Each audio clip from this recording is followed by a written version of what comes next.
Though we've definitely seen some strong performances overall by the female competitors at the FIDE Chess.com Grand Swiss.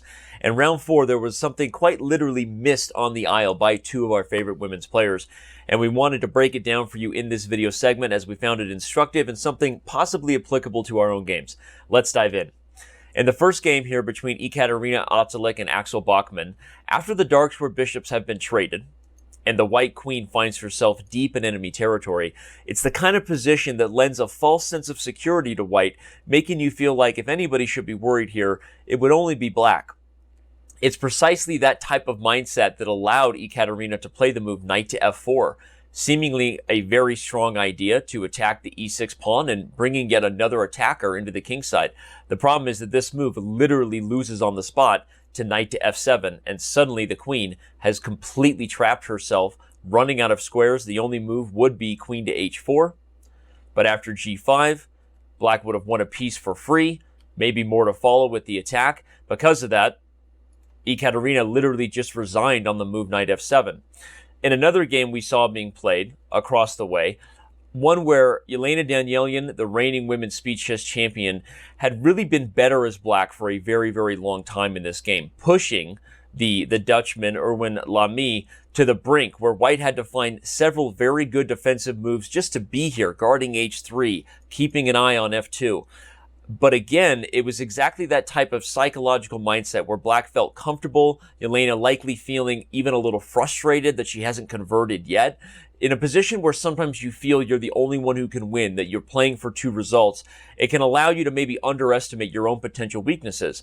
On that note, white's last move, moving a rook that was attacked all the way over to g1, makes black think that white is only defending my threats. I'm the one putting pressure here. White has been in trouble all game. So rook g1 being played, you don't take the moment you need to appreciate that there is maybe some danger here.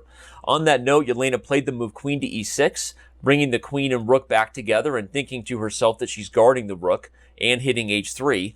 But suddenly, Erwin plays the move rook to c6, and yet again, someone just resigns on the spot. Why? Because the queen has to move, and white's just going to win a rook for free. So again, as we looked at both of these games, I found the psychological takeaway instructive in my own chess when you recognize that in positions where you feel that you're the one pushing, sometimes you fail to have the appropriate sense of danger. But actually, in this position, probably Ekaterina should have realized even here that it wasn't so simple. I analyzed it, and I think that even a move like rook e2 to overprotect f2 against the coming f5 shot, where you can meet a move like knight c4 by bringing the queen all the way back, would keep the balance a little more level. And as much as that's not the way you want to play psychologically when your queen is knee-deep in the attack, you have to be aware of the potential problems in your own camp. When Otzalik wasn't aware of that here, she got herself in big trouble and resigned. Here, I think the psychological lesson is even more obvious in that sense because Elena was pushing, pressing, and again, that can put you in a spot where you just feel like you're playing wrongly so with house money.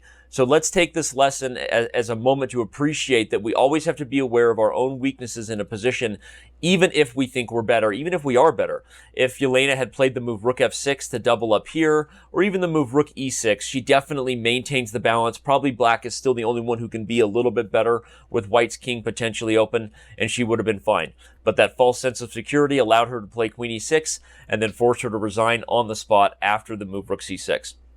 Hope you're enjoying these particular video segments, but that doesn't mean you're not watching the broadcast by, obviously, Anna Rudolph and Danny King here. We know you're tuning in daily at Chess.com TV and Twitch.tv/chess because you care deeply about who is going to reach the candidates tournament where a bunch of the world's elite will duke it out to see who can challenge Magnus Carlsen for the throne.